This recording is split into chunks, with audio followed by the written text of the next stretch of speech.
Ontem eu comecei a fazer faculdade. Não sou pedreiro, né? Na verdade, eu comecei a frequentar a faculdade.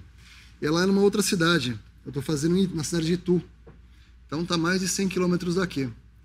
Indo e voltando para lá, eu descobri, enfim, o podcast do Respondi, do Mário Persona, quem quiser procurar depois.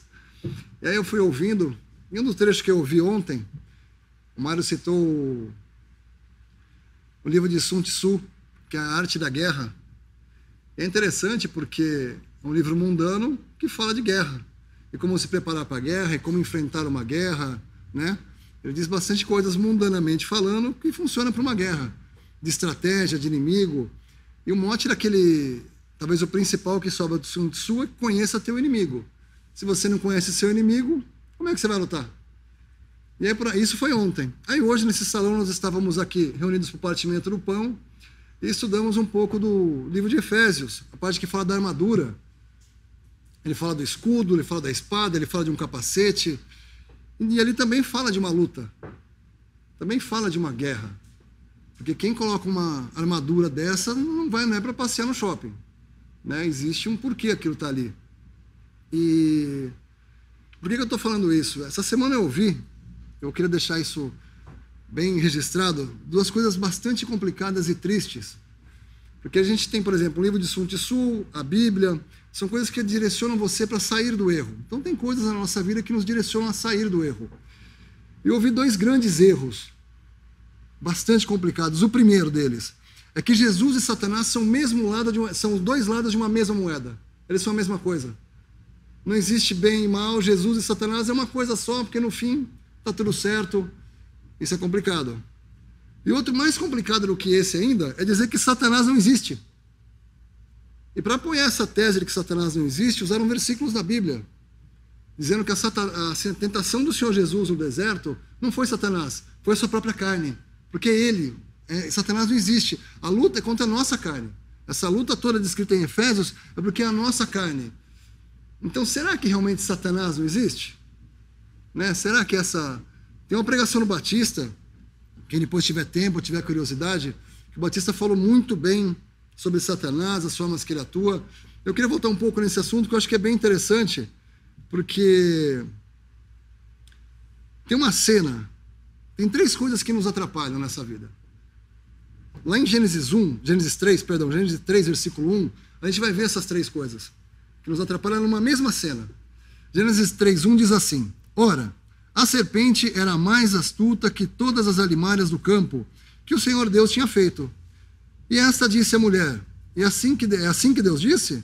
Não comereis de toda a árvore do jardim? E disse a mulher à serpente: do fruto das árvores do jardim comeremos, mas do fruto da árvore que está no meio do jardim, disse Deus: não comereis dele, nem nele tocareis, para que não morrais. Então a serpente disse à mulher: certamente não morrereis, porque Deus sabe que no dia em que dele comerdes, se abrirão os vossos olhos e sereis como Deus, sabendo o bem e o mal. E vendo a mulher que aquela árvore era boa para se comer e agradável aos olhos, e árvore desejável para dar entendimento, tomou do seu fruto e comeu. E deu também a seu marido, e ele comeu com ela. A gente tem nesses poucos versículos nossos três maiores inimigos. O mundo que nos cerca, porque ela está falando sobre uma árvore que está em um local. Ela está falando do fruto de uma árvore. Então tem algo que está à frente dela, não está nela, está fora dela. A gente tem o que ela acha, e vendo a mulher que aquela árvore tem algo nela, tem algo fora, e fora tudo isso tem uma serpente tentando ela.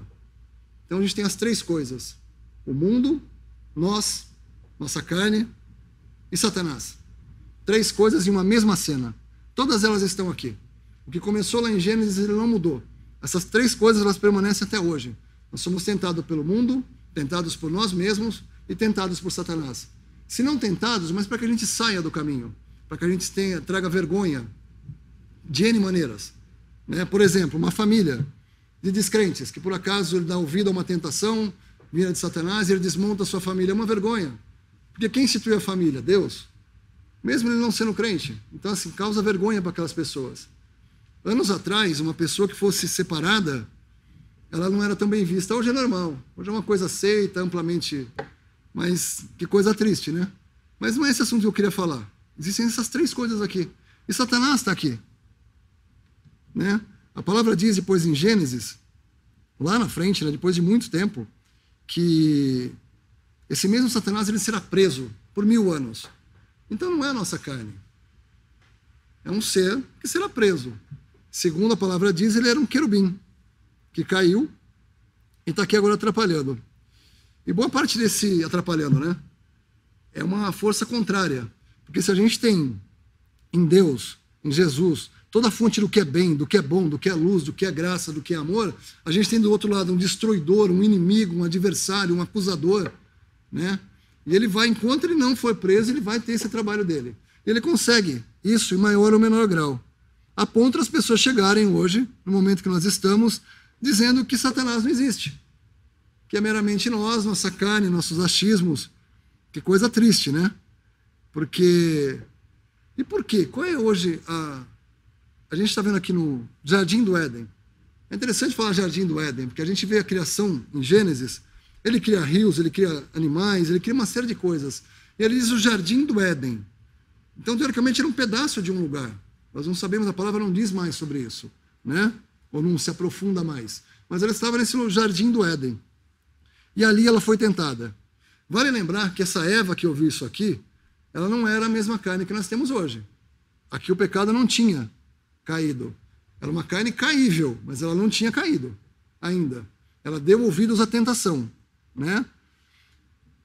Uma das premissas para cair é porque ela não estava fundamentada no que Deus disse. A resposta que ela dá para a serpente tem vários erros.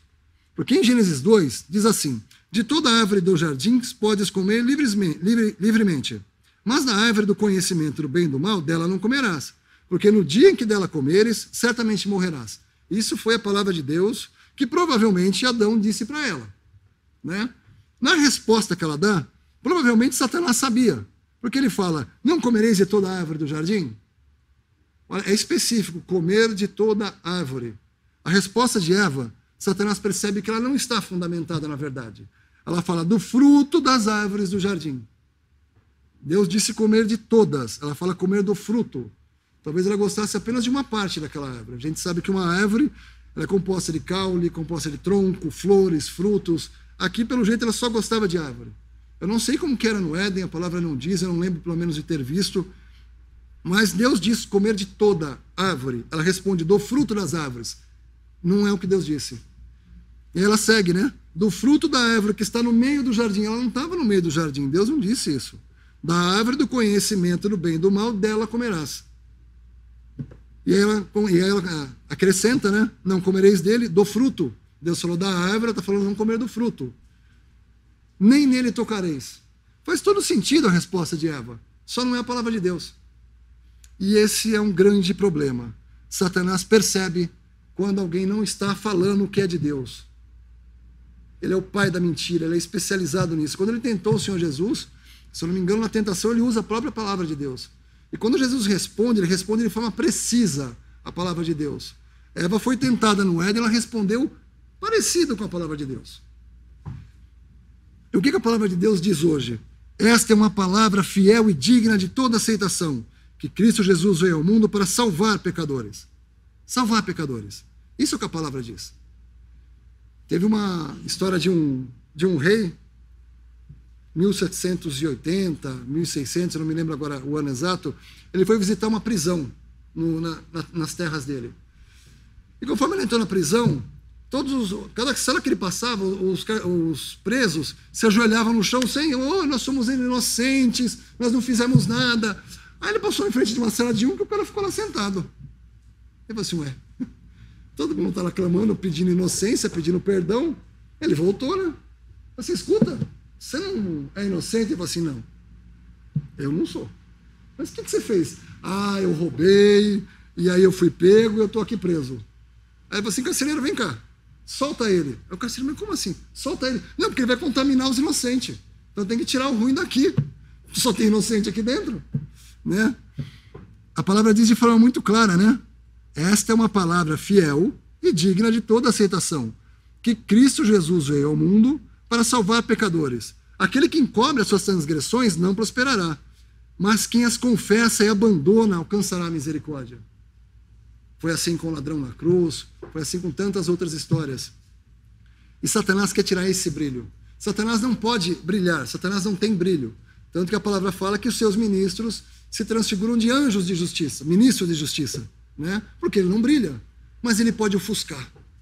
E isso ele faz. Porque a palavra também diz de forma muito clara, quer ver aqui, cadê?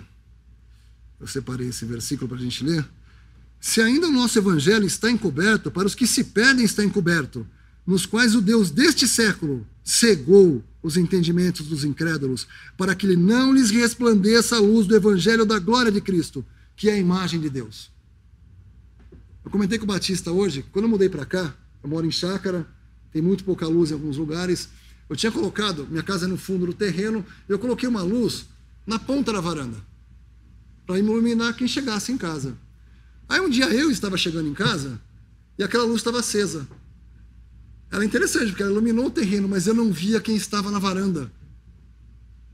Ou seja, por exemplo, se eu tivesse saído, alguém tivesse tomado a minha casa, tivesse com a minha esposa, com meus filhos lá dentro, e aparecesse por trás daquela luz, eu não veria. Eu veria a luz e acharia que estaria tudo certo. Mas não poderia ser que não estivesse tudo certo, porque aquela luz me ofuscava. E é isso que Satanás faz hoje. Ele quer cegar. É um dos seus muitos ataques. Cegar é um deles.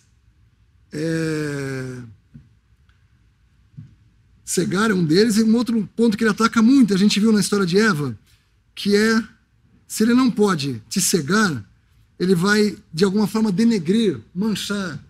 Ele vai fazer com que você saia, para que você tenha certeza mesmo do que você está falando. Foi isso que Deus disse?